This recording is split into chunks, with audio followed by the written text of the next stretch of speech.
Dans cette vidéo, nous verrons comment importer des données depuis un fichier délimité. Nous allons travailler avec un fichier CSV et un fichier TXT.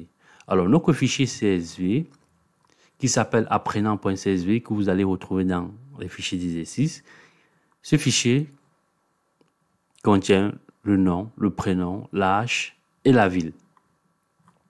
Ensuite, nous allons travailler avec un deuxième fichier TXT qui s'appelle fruit. Et ce fichier-là contient le nom, la quantité et le prix. Nous passons sur Talend, où nous allons d'abord faire la configuration de notre environnement de travail. Alors, au niveau du référentiel, sur le job, vous faites un clic droit et puis vous créez un répertoire que vous allez appeler utilisation des fichiers.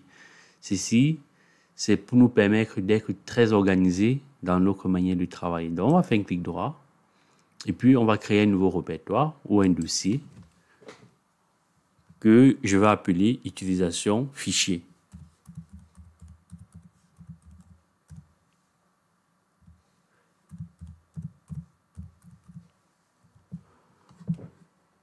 Voilà. Une fois que ce répertoire est créé, je vais faire un clic droit et puis je vais créer un nouveau job. Alors, ce job-là, je vais l'appeler tout simplement fichier délimité parce qu'on souhaite là travailler sur un fichier délimité, ou alors on va l'appeler job CSV. Non, on va l'appeler lire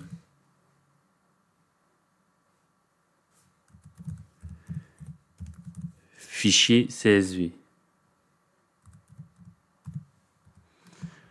Pour des bonnes pratiques, c'est très important de renseigner l'objectif du job et la description. Donc, comme objectif, c'est de lire les données dans un fichier CSV.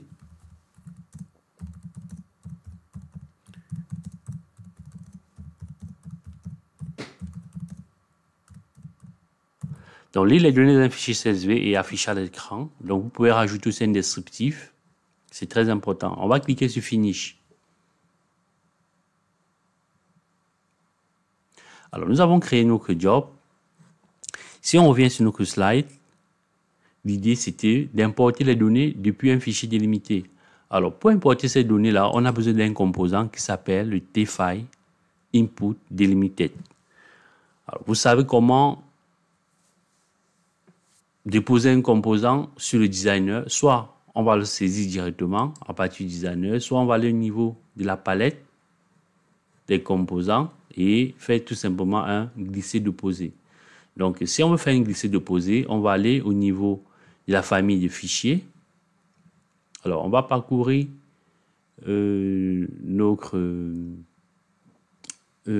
palette. On a famille des fichiers, on a lecture. On va cliquer sur lecture et puis on va voir le composant tfile input delimited. Vous faites tout simplement un glisser-déposer. Une fois que nous avons positionné notre composant tfile input delimited sur le designer, nous allons rajouter un deuxième composant, le tailor row, qui nous permet d'afficher les données dans la console. Alors, on va rajouter un tailor row.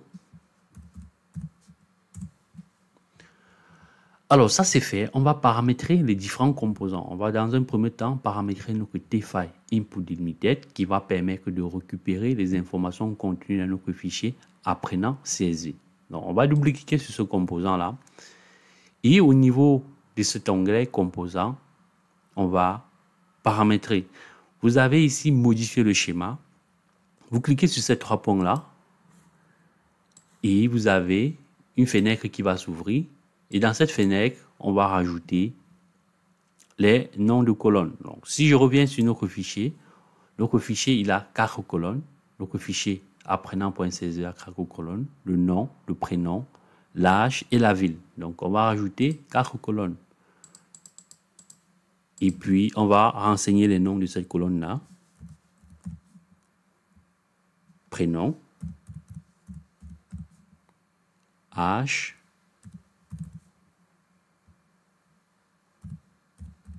et ville. Alors, on va revenir sur cette notion de modification de schéma. C'est une notion très importante. On y reviendra, ne vous inquiétez pas. Donc, le nom, c'est du type string. C'est une chaîne de caractères. Prénom, pareil. L'âge, c'est du type integer. C'est un entier.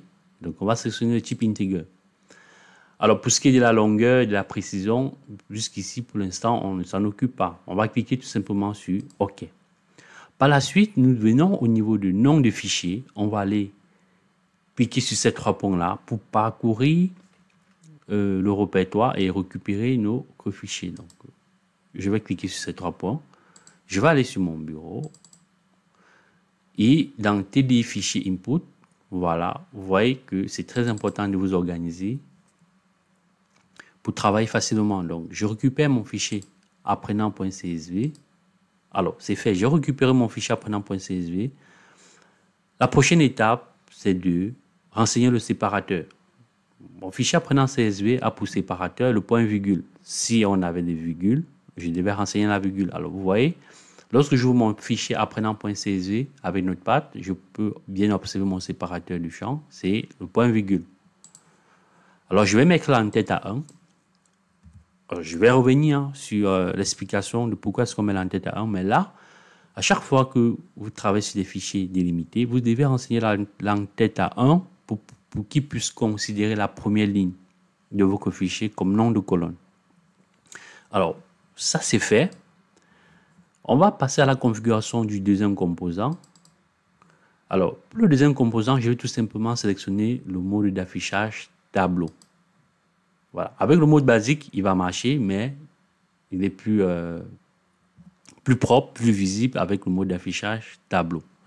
Alors, ici, vous pouvez constater que mes composants, ils ont toujours un warning. En fait, le warning, c'est tout simplement parce qu'on n'a pas encore fait la connexion entre les deux différents composants. Il va falloir qu'on fasse une connexion entre ces deux composants pour que les données puissent transiter du TFA input limited vers la console Taylor Row. Alors ça, vous savez déjà le faire. Vous faites un clic droit, Row, Main, et c'est fait. Vous voyez que les warnings ont disparu.